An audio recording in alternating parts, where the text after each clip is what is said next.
মির্চি নিবেদন গল্প gold mine. গল্প গোল্ড মাইন।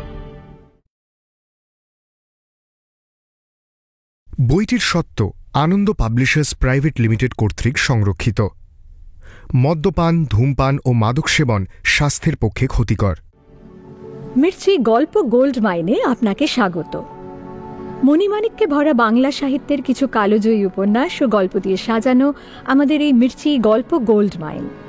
শুনছেন সুনীল গঙ্গোপাধ্যায়ের লেখা বাংলা ক্লাসিক উপন্যাস প্রথম আলো। নাট্যরূপ অর্পিতা চট্টোপাধ্যায়, পর্ব পরিচালনায় দেবলীনা, প্রযোজনায় ভিজুয়াল অডিও। শুরু হচ্ছে প্রথম আলো।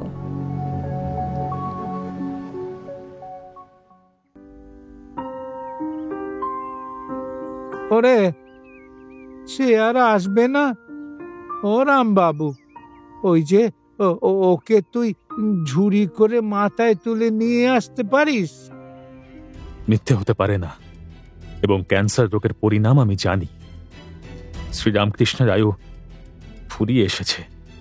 পরমংশদেবের যা শরীরের অবস্থা, তাতে আর কতদিন থাকবেন ঠিক নেই। সময় থাকতে থাকতে ওর কাছ থেকে আধ্যাত্মিক উন্নতি করার জন্য যতখানি শেখার শিখে নেই।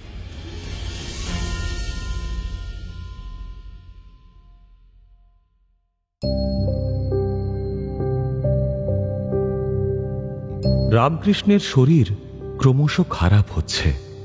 ডাক্তাররা বুঝতে পারছেন বিপদ, কিন্তু কিছু ভক্ত তখনও মনে করছেন এসব ঠাকুরের লীলা, তিনি চাইলেই সব ঠিক হয়ে যাবে। তাদের মধ্যে অগ্রগণ্য গিরিশ ঘোষ। তিনি শুধু এই কথাগুলো বিশ্বাস করেন তাই নয়, স্বয়ং ঠাকুরের সামনে বলেও বসেন। তারপর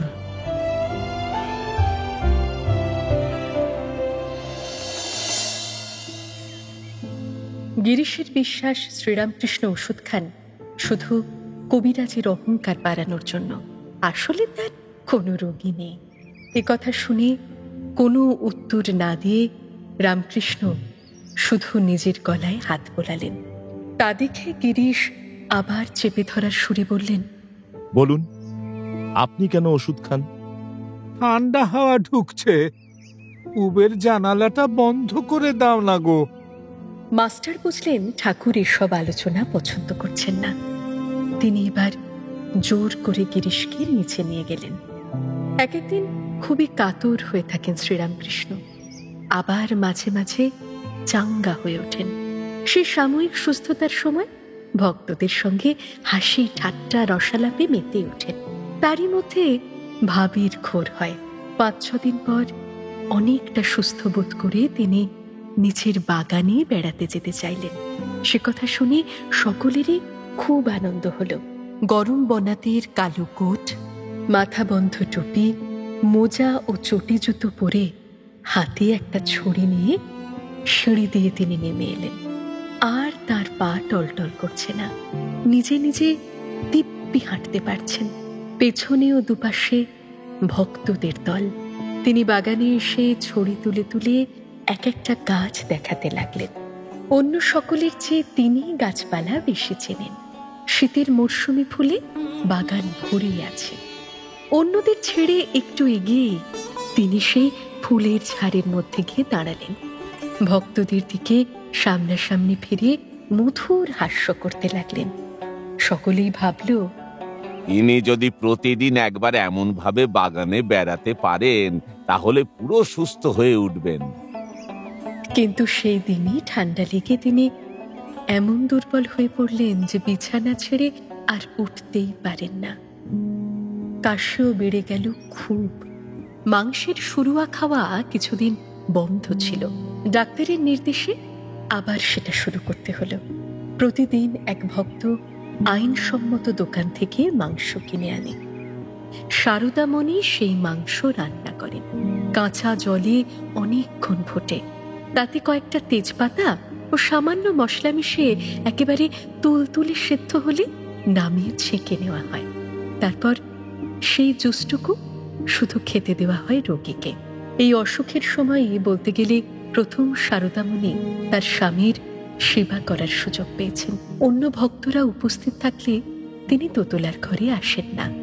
শ্রীরামকৃষ্ণকে খাওয়াবার সময় কোণের দিকে কাঠের সিঁড়ি দিয়ে উঠে আসেন সারদামণি।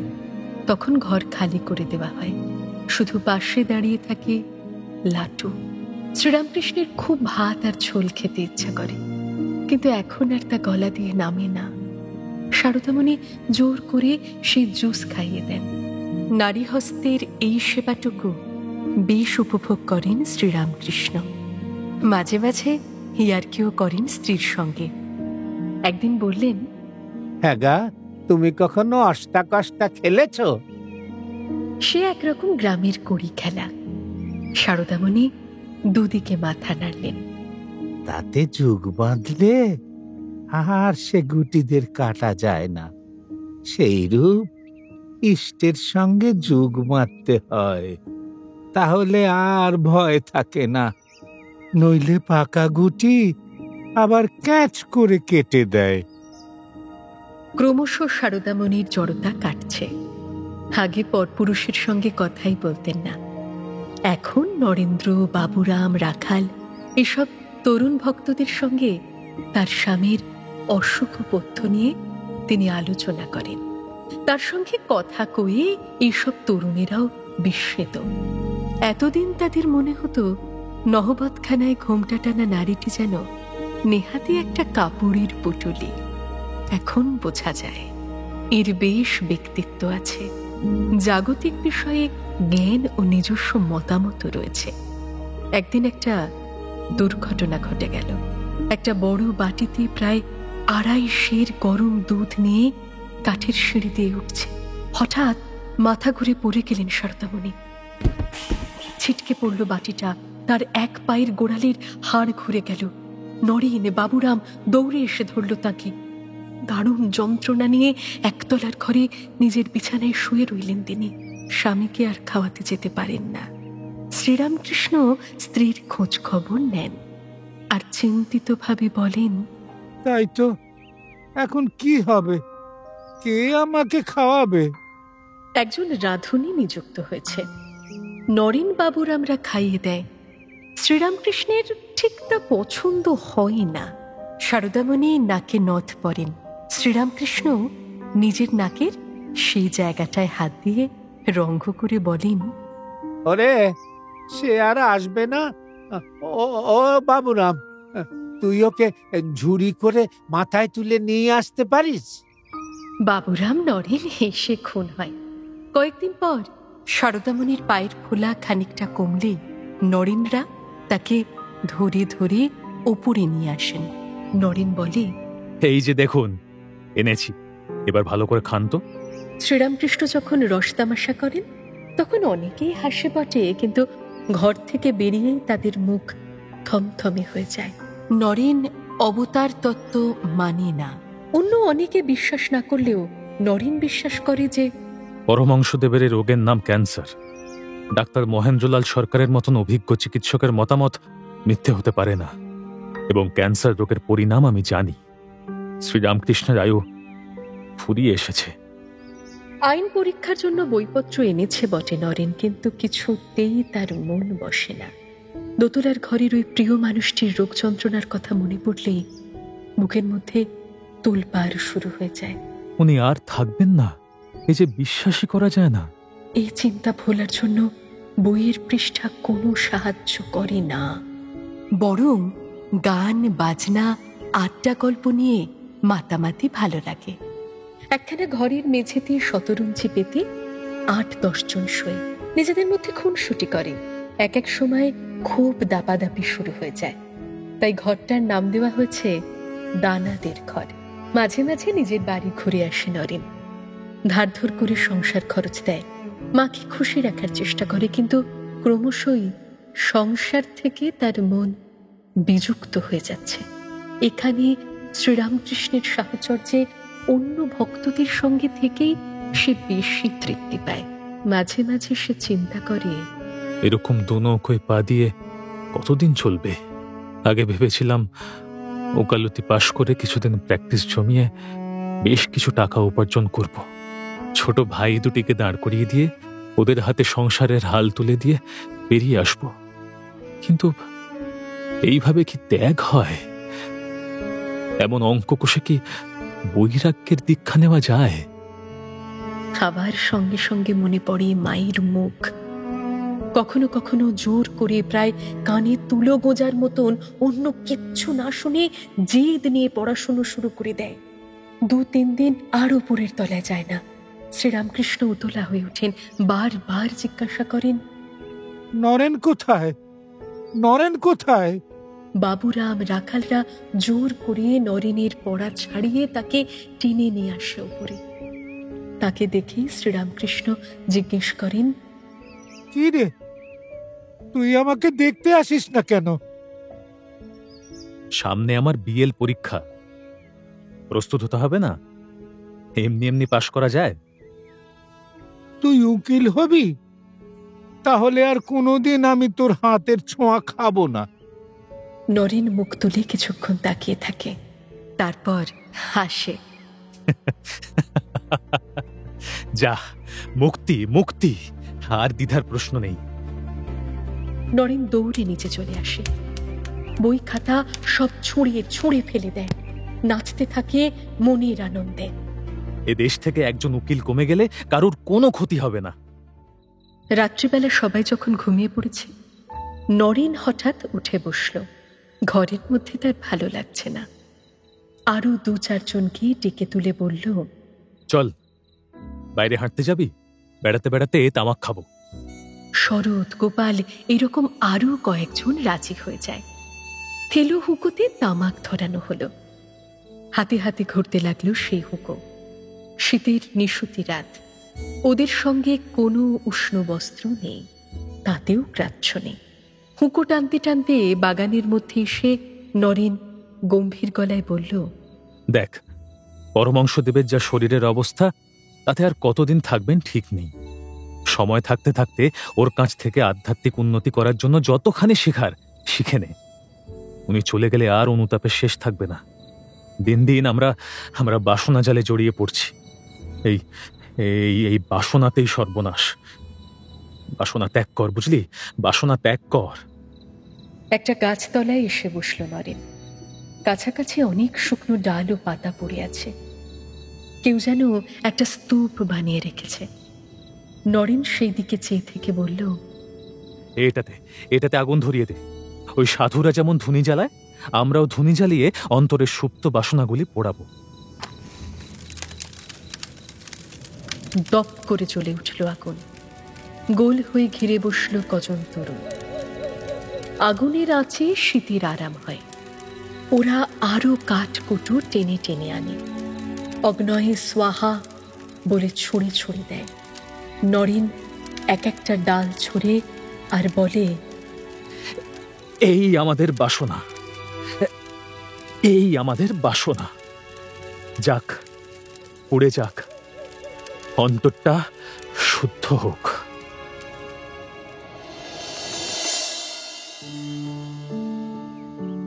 একদিকে কলকাতার উত্তর প্রান্তে যখন একদল তরুণ নিজেদের বাসনা আগুনে আহুতি দিচ্ছে, তখনই দক্ষিণ প্রান্তে শশীভূষণ ডুবে যাচ্ছেন বাসনার মধ্যে।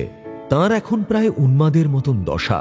সর্বক্ষণ একটাই চিন্তা, ভূমিসুতা আর ভূমিসুতা। সকালবেলা ঘুম ভেঙেই মনে হয়, কই কই আজ কেন ভূমিসুতা আমার ঘরের জানলা খুলে দিচ্ছে না? কোথায় সে? ভূমিসুতা কোথায়? এখন শশীভূষণের একটাই স্বপ্ন, তিনি চাকরি ছেড়ে দেবেন, কলকাতাতেও আর থাকবেন না। দাদার কাছে নিজের সম্পত্তির ভাগ বেচে দিয়ে ফরাসডাঙ্গায় একটা বাড়ি কিনবেন। গঙ্গার ধারে একটা সুন্দর বাড়ি, সঙ্গে থাকবে বাগান। সেই বাড়িতে শুরু হবে নতুন সংসার। সেখানে ভূমিসুতাকেই চাই। কিন্তু কিন্তু মেয়েটি কি পাথর, কিছুতেই সাড়া দিতে চায় না। শত প্রশ্নেরও উত্তর দেয় না। সত্যিই অদ্ভুত।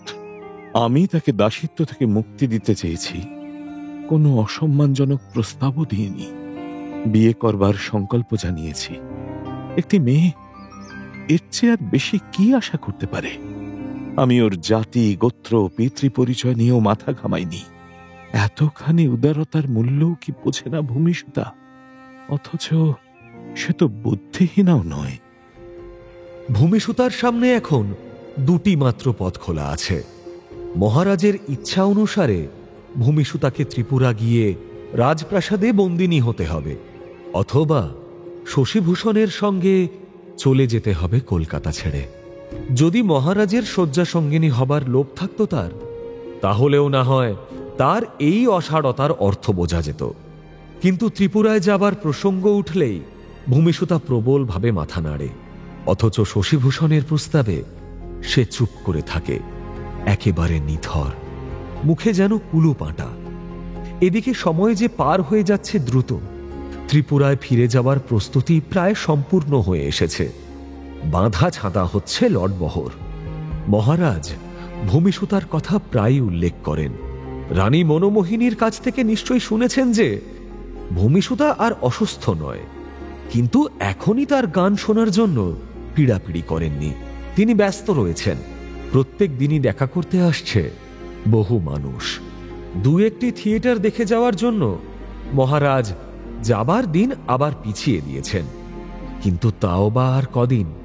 শশীভূষণ এখনো পর্যন্ত মহারাজের সামনে ঘুণাক্ষরে উচ্চারণ করেননি যে ভূমিসুতা তাঁর সঙ্গে যেতে রাজি নয়। শশীভূষণ মহারাজের মেজাজ জানেন। এমনিতে মানুষটি দরাজ হৃদয়ের, তবে কেউ তাঁর ইচ্ছার বিরোধিতা করলে মোটেও সহ্য করতে পারেন না, তুলকালাম বাঁধাবেন। অথচ এ কথাও ঠিক, আমি যদি মুখ ফুটে বলতে পারি, মহারাজ আমি ওই কন্যাটিকে বিবাহ করতে চাই, তৎক্ষণাৎ মহারাজ জল হয়ে যাবেন। বিবাহ প্রথাকে তিনি সম্মান করেন। অন্যের স্ত্রী কেড়ে নেবার অভ্যেস না না, তা তার নেই। আমি যে সব দিক দিয়ে ভূমিসুতাকে উদ্ধার করতে চাইছি, তা কেন বুঝতে পারছে না? আজ বেশ আগে ঘুম ভেঙেছে শশীভূষণের। এখনো চা আসার সময় হয়নি। শশীভূষণের তর সইল না। তিনি সিঁড়ির কাছে গিয়ে ডাকলেন, ভূমিসুতা। ভূমিসুতা সিঁড়ির নিচে এসে দাঁড়াল। তাকে কখনো অসংবৃতাভাবে দেখা যায় না। সে দিনে 2-3 বার স্নান করে। তার পরনের শাড়ি 2-3 জায়গায় সেলাই করা হলেও মলিন নয়। শাড়ি পরারও একটা বিশেষ ঢং আছে। চুল থাকে বিন্যস্ত, পায়ে আলতা, কপালে একটা চন্দনের ফোঁটা। আজই প্রথম মনে হলো সে স্নান করেনি এখনো। চুলে চিরুনি পড়েনি একটু। শাড়ির আঁচল কাঁধে জড়ানো। সে মুখ তুলে ওপরের দিকে চাইল। শশীভূষণ কয়েক পলক তার মুখের দিকে তাকিয়ে রইলেন। ওই মুখখানি দেখলেই তার বুকের মধ্যে তোলপাড় হয়। কেন আগে ভালো করে দেখেননি? কেন প্রথম থেকেই মিষ্ট বাক্য বলেননি? আফসোস হয় সেজন্য। তিনি শুধু বললেন, চা নিয়ে এসো, কথা আছে। খানিক বাদে ট্রেতে সাজিয়ে চুনের জল, চা ও বিস্কুট নিয়ে এলো অন্য একজন দাসী। মাঝবয়সী এক দাসী। এর নাম সুশীলা। দাঁতে মিশি দেয়, তাই মুখখানা সবসময় ঝোল মাখা মতন হয়ে থাকে। মোটাসোটা গড়ন, চুলে নিশ্চয়ই উকুন আছে। যখন তখন ঘ্যাস ঘ্যাস করে মাথা চুলকোয়। তাকে দেখেই শশীভূষণের মেজাজ সপ্তমে চড়ে গেল। কি ব্যাপার? এরকম তো কোনো দিন হয়নি। ভূমিসুতা আমার পরিচারিকা, তাছাড়া রাজবাড়ির কোনো কাজও সে করে না। শুধুমাত্র আমার সেবা যত্নের জন্যই ওকে রাখা হয়েছে। তবে আজ ভূমিসুতার কি এমন হলো? শশীভূষণের একবার ইচ্ছে হলো এক টান মেরে তিনি ট্রেটা ফেলে দেবেন মেঝেতে। ভূমিসুতাকে তিনি নিজে বললেন কথা আছে, তবু সে এলো না। কিন্তু দাস দাসীদের সামনে অসংযত ব্যবহার শোভা পায় না। শশীভূষণ অতি কষ্টে মেজাজ দমন করে বললেন, ভূমি কোথায়? আগে সে তো এইমাত্র নাইতে গেল। ভূমিসুতা সাত চড়ে রা কাড়ে না, কিন্তু অন্য সব দাস দাসীরাই প্রয়োজনের অতিরিক্ত বেশি কথা বলে। সুশীলা আরো বলল, তার কি জানি কি হয়েছে বাবু, কাল সারা রাত ঘুমোয়নি, ভ্যাচর ভ্যাচর করে কেঁদেছে। আমি ভাবলাম বুঝি পেটে যাতনা হচ্ছে, সে কোনো কথাই বলে না। শশীভূষণ গুম হয়ে রইলেন। ভূমিসুতা অসুস্থ? তা যদি না হয় তাহলে ভূমিসুতার কান্নার আর কি কারণ থাকতে পারে? শশীভূষণ ভাবতে লাগলেন, আমি কি তার প্রতি কোনো অন্যায় ব্যবহার করেছি? বিবাহ একজন নারীর কাছে এর চেয়ে ন্যায্য প্রস্তাব আর কি হতে পারে? দাসী থেকে গৃহিণী হবে ভূমিসুতা, তার সন্তানেরা সিংহবংশের পদবি পাবে, তার জন্য কাঁদার তো কথা নয়।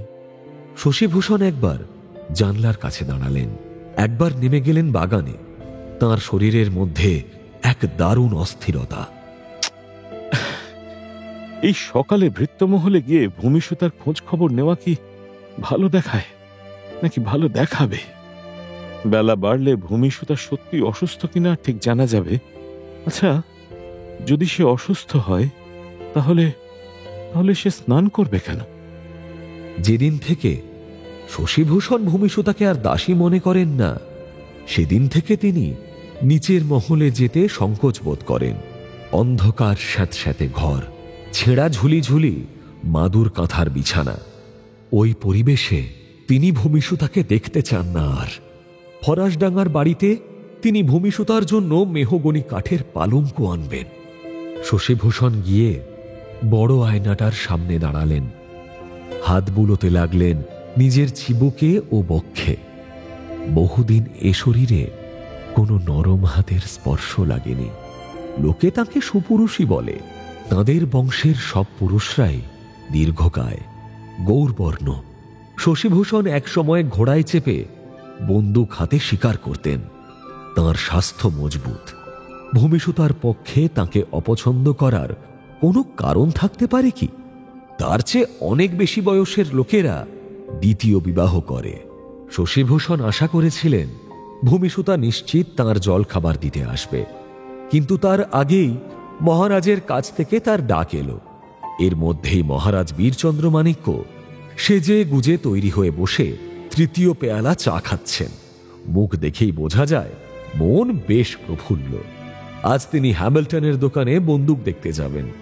ব্রিটিশ ভারতের প্রজাদের অস্ত্র রাখার অধিকার নেই। শশীভূষণের নিজের বন্দুকও বাজেয়াপ্ত হয়ে গেছে, কিন্তু ত্রিপুরায় রাজপরিবার এমনকি সাধারণ মানুষদের সম্পর্কেও এ নিষেধ খাটে না। মহারাজ দুখানা বন্দুক কিনবেন। বসো হে মাস্টার, বসো, আমার সঙ্গে চা খাও। কলকাতার চা অতি সরেস, জলের গুণেই হয় বোধহয়। আমাদের ত্রিপুরায় এমন কলের জলের ব্যবস্থা করা যায় না? অবশ্যই করা যায় মহারাজ, তবে দু একটি সাহেবকে নিয়ে গিয়ে আগে সমীক্ষা করাতে হবে। সংবাদপত্রে দেখলাম এ শহরের আরো অনেক অঞ্চলে নল টানা হচ্ছে। দু একটি ইংরেজ কারিগরকে কি ত্রিপুরায় যেতে বললে যাবে? পয়সা পেলে ইংরেজরা যে কোনো জায়গায় যেতে রাজি হয় মহারাজ। পয়সা, প্রশ্ন হচ্ছে কত পয়সা? ঘোষমশাইয়ের সঙ্গে আলোচনা করে দেখতে হবে। তোমাদের এই বাঙালি বাবুটির বড় কৃপণ স্বভাব। আমার খরচের জন্যও বেশি পয়সা দিতে চায় না। আমারই রাজকোষের পয়সা তবু আমাকে দেয় না। নিজের রসিকতায় মহারাজ নিজেই হা হা করে হেসে উঠলেন। তারপর বললেন, চলো মাস্টার, আগে বন্দুকের দোকানে যাই, তারপর নগর দর্শন করব সারাদিন।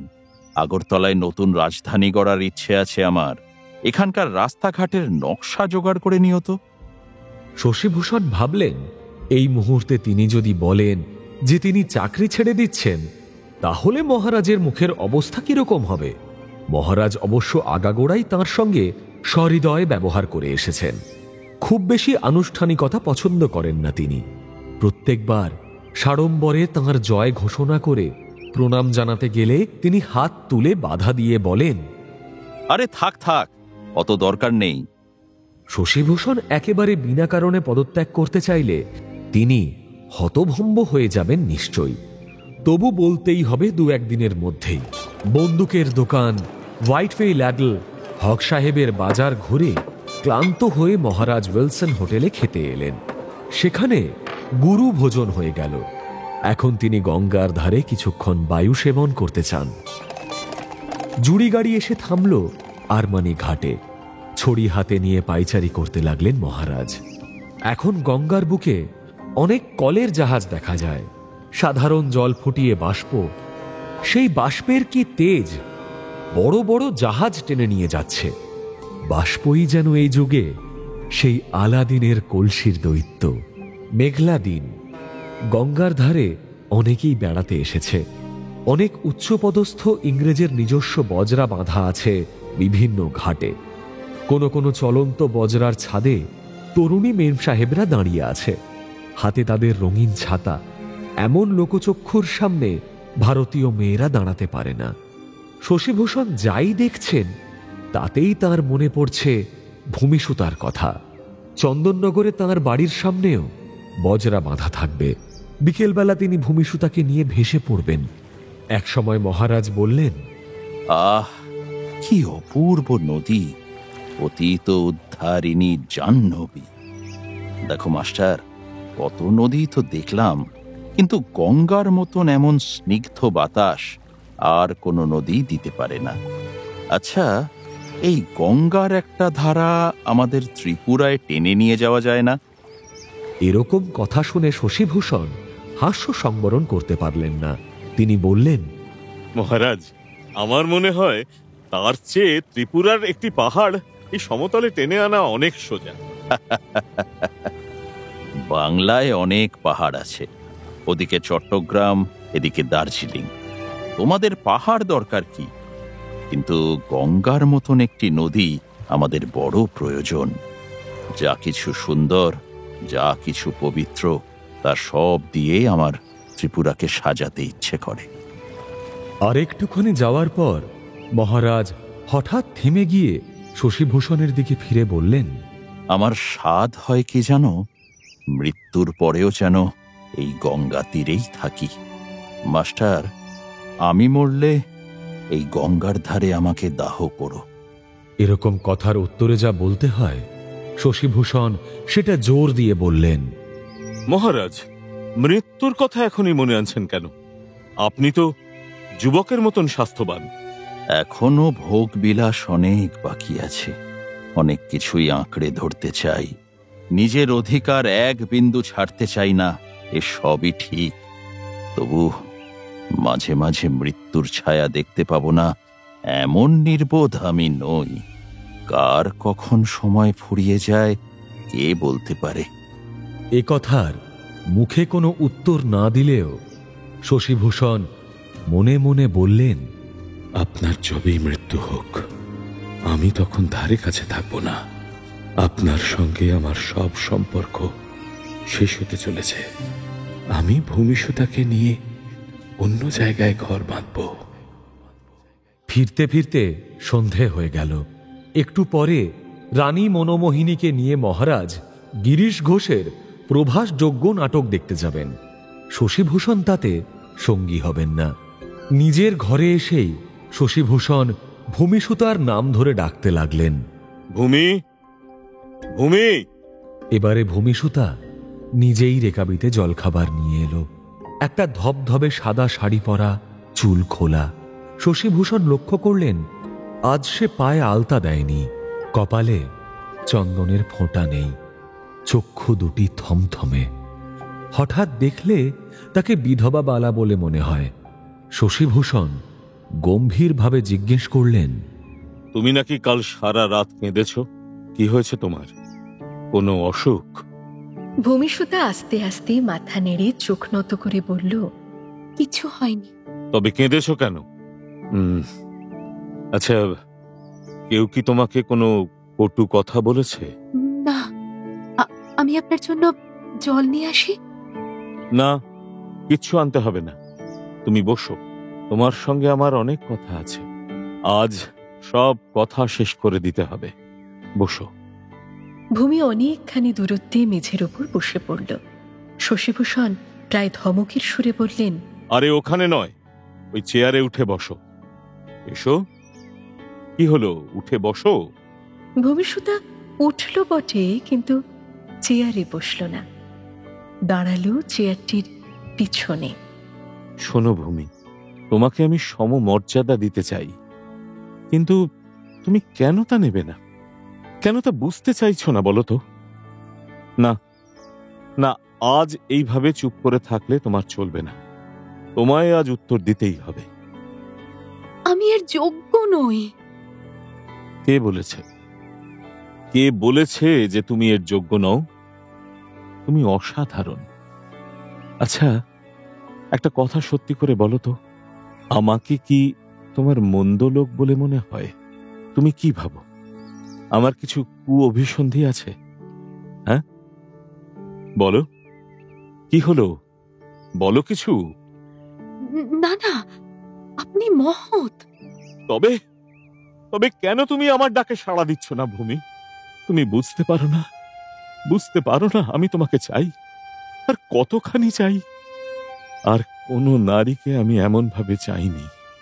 সত্যি বলছি, এই দাসিত্ব তোমাকে মানায় না ভূমি।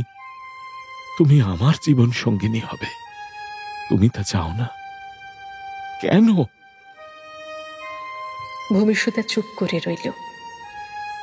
শশীভূষণ আর নিজেকে সামলাতে পারলেন না। আবেগের বশে ছুটে এসে ভূমিষ্ঠতার একটা হাত ধরলেন।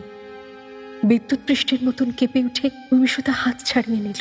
পিছিয়ে গিয়ে দাঁড়ালো দেয়াল সেটে। অসহায় কান্না জড়ানো গলায় বলতে লাগলো, আপনি আমাকে ক্ষমা করুন,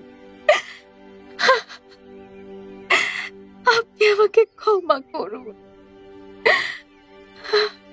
শশীভূষণ গভীর বিস্ময়ের সঙ্গে কয়েক মুহূর্ত চেয়ে রইলেন ওর মুখের দিকে। তারপর বললেন, ক্ষমা? কিসের জন্য ক্ষমা? তুমি তো কোনো দোষ করনি। আমি তোমাকে বিবাহ করবার প্রস্তাব দিলুম, আর তুমি সারা রাত কাঁদলে। আমি তো এর কোনো অর্থই সত্যি বুঝতে পারছি না। আচ্ছা, তুমিও কি বুঝতে পারো না যে এছাড়া আর কোনো উপায় নেই? তুমি যদি ত্রিপুরায় যেতে না চাও, তাহলে আমি তোমাকে কোথায় লুকিয়ে রাখবো বলো? মহারাজের কাছে আমি মিথ্যে কথা বলতে পারবো না। ভূমিষ্ঠতা চুপ করে রইল। শশীভূষণ যেন তাতে আরো অস্থির হয়ে উঠলেন। কি হলো? চুপ করে আছো কেন তুমি? তোমার কি ইচ্ছে করে না ভূমি নিজস্ব একটা বাড়ি পেতে, নিজের সংসার, স্বামী? বিশ্বাস করো, আমি সব ব্যবস্থা করে ফেলেছি। ভূমিষ্ঠতা ফুপিয়ে কেঁদে উঠল। তা দেখে শশীভূষণ অস্থিরভাবে বললেন, এখন কান্নার সময় নয়, দ্রুত সিদ্ধান্ত নিতে হবে। শোনো, তালতলায় আমি একটা ভাড়া বাড়ি দেখে রেখেছি।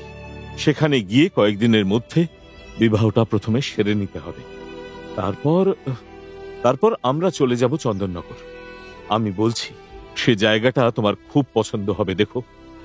ভূমিষ্ঠতা কান্নার মধ্যে আত্মগোপন করে রইল, আর উত্তর দেয় না। শশীভূষণ একই কথা বলে যেতে লাগলেন বারবার। একসময় দরজার কাছে এসে দাঁড়ালেন সুশীলা নামে দাসীটি। শশীভূষণ তার দিকে ফিরে ক্রুদ্ধভাবে বললেন, কি চাই? আগে একটা চিঠি।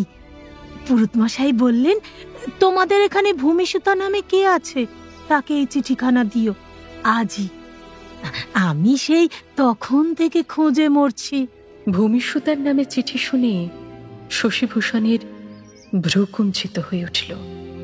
বিস্ময় ও বিরক্তি নিয়ে ভ্রুকুঞ্চিত করেই বললেন, চিঠি? ওকে আবার কে চিঠি লিখবে? আর পুরুতমশাই বা ওকে চিঠি দেবেন কেন? আমিও তো তাই ভাবছি। আমরা হলাম দাসী, মাগি, মুক্কু, নেকাপড়া জানি নে, আমাদের কে পত্তির দেবে? তারপর মালুম হলো বোধহয় ভূমির হাত দিয়ে আপনার কাছে এটা পাঠাতে চাই, তাই নিয়ে এলুম। সুশীলার হাতে একখানা সাদা লেফাফা। শশীভূষণ হাত বাড়িয়ে সেটা নিয়ে বললেন, ঠিক আছে, তুমি যাও।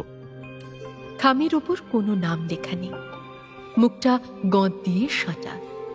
সেটা ছিঁড়তে ছিঁড়তে শশীভূষণ বললেন, এই পুরুতটা মহাপেটুক, প্রায় এটা সেটা ছুতো করে টাকা চায়, আবার হয়তো কিছু চাইছে।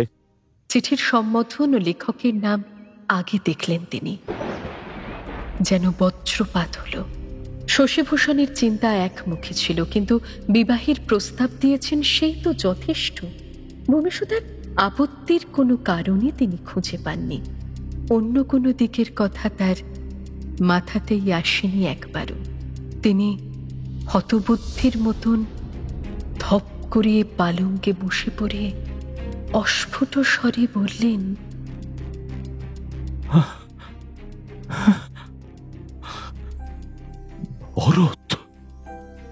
হে ভূমিসুতা, তোমাকে আমি প্রতিশ্রুতি দিয়াছিলাম তোমার সহিত সংযোগ রক্ষা করিব, তোমাকে অপমানের জীবন হইতে মুক্তির ব্যবস্থা অবশ্যই করিব, কিন্তু এতদিন তাহা পারি নাই। তুমি নিশ্চয় স্থির করিয়াছ যে আমি কাপুরুষের ন্যায় পলায়ন করিয়াছি, তোমাকে বিস্মৃত হইয়াছি। ইহা তুমি অবশ্যই মনে করিতে পারো, দোষ আমারই। তবে সত্য এই যে আমি তোমাকে একদিনের জন্যও বিস্মৃত হই নাই। সর্বক্ষণ তোমার কথা মনে পড়ে, রাত্রে আমার ঘুম আসে না। আমার ঘরের শূন্য দেওয়ালে আমি তোমার মুখচ্ছবি দেখিতে পাই। ভবানীপুরের বাড়ি হইতে অকস্মাৎ বিতাড়িত হওয়ার সময় আমি তোমার সহিত কথা বলার সুযোগ পাই নাই।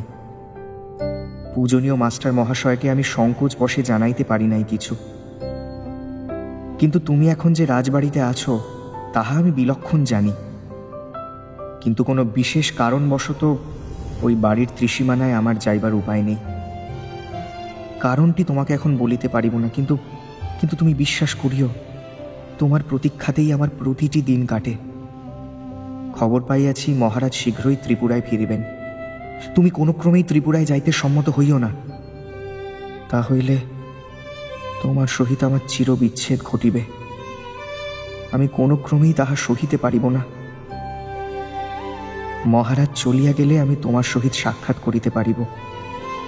পুরোহিত মহাশয় আমার বিশেষ বন্ধু, তাহার মারফত পত্র পাঠাইলাম, তুমি তাহার হস্তে উত্তর দিতে পারো। অবশ্য দিও ভূমিসুতা, তোমার কুশল সংবাদ দিও। ইতি নিত্য প্রত্যর্থী।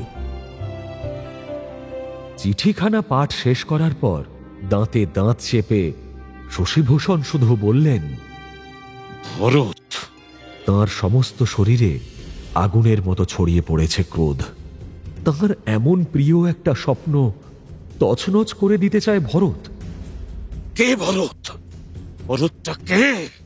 সেই গঞ্জের নদীর ঘাটে ভিখারিদের সারিতে বসেছিল ন্যাড়া মাথা একটা ক্যাংলা ছেলে, প্রায় উন্মাদ।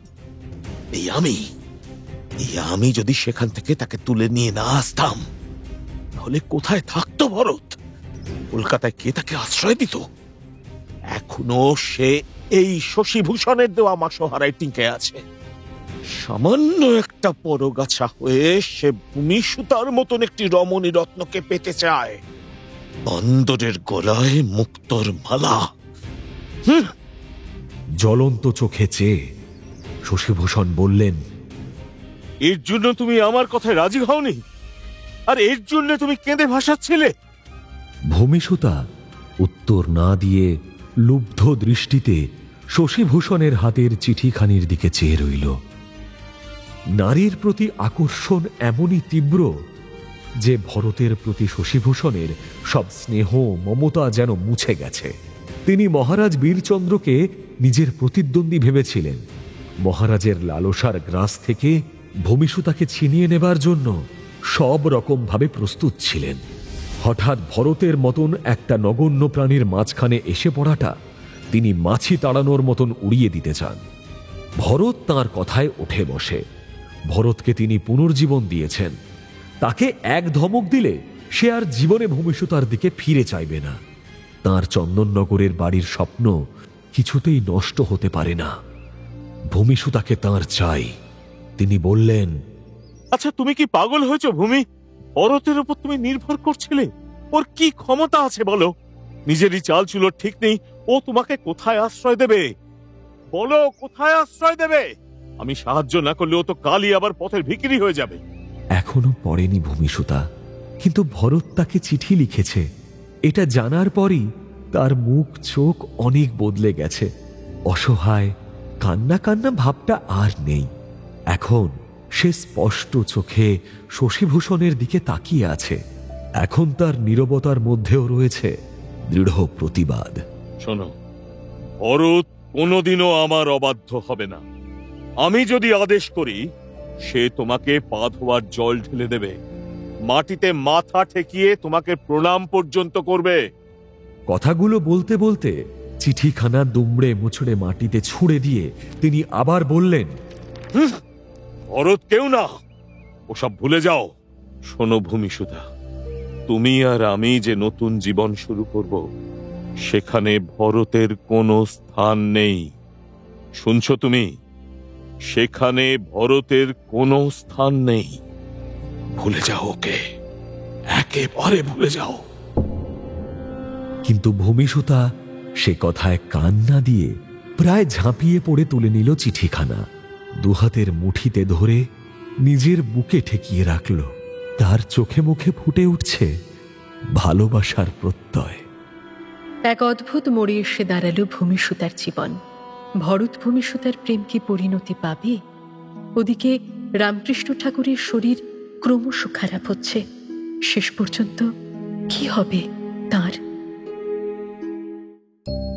মির্চি গল্প গোল্ডমাইনে শুনছেন সুনীল গঙ্গোপাধ্যায়ের লেখা প্রথম আলো। উপস্থাপনায় শিবাশিস বন্দ্যোপাধ্যায়, নাট্যরূপ অর্পিতা চট্টোপাধ্যায়, পর্ব পরিচালনায় দেবলীনা, মুখ্য চরিত্রে কথক অর্ঘ্যমাল্য মাইতি ও পিয়ালি পাঠক, গিরিশ জয় মুখার্জি, রামকৃষ্ণ শেখর দাস, নরেন প্রসূন দাস, শশীভূষণ রূপন দাশগুপ্ত, মহারাজ ইন্দ্রনীল ভাদুড়ী, ভূমিসুতা দেবশ্রী মুখার্জি, ভরত মির্চি অগ্নি। এছাড়াও রয়েছে অন্যান্য শিল্পীবৃন্দ। আবহ সঙ্গীত কৌশিক দাস, প্রযোজনায় ভিজুয়াল অডিও, সৃজনশীল পরিচালনায় ইন্দ্রাণী চক্রবর্তী। শুনলেন মির্চি গল্প গোল্ডমাইন, সুনীল গঙ্গোপাধ্যায়ের লেখা প্রথম আলো।